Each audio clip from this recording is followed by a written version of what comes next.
መቼም ሀገራችን ኢትዮጵያ በብዙ ነገር ትታወቃለች ከምትታወቅባቸው መልካም ነገሮች አንዱ ደግሞ አትሌቲክሱ ወይንም ሩጫው ነው ሩጫውን ደግሞ ስናስታውስ ኃይሌ ገብረስላሴ ያለ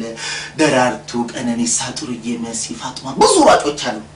እነዚህን ደግሞ ያፈራው ማን ነው የመንግስቴው ጀግናችን አበበ ቢቂላ ነው አበበ ቢቂላን ደግሞ ስናስታውሰው ሮም ላይ በባዶ እግሩ አሸነፈ ነው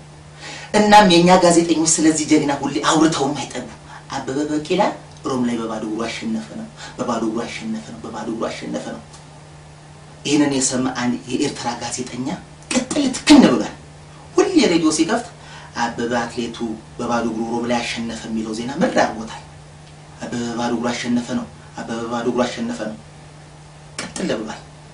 ሙላ አባታቸው እነዚህ ሰዎች ዓለማቸው አበበ ቢቂላ በባዶ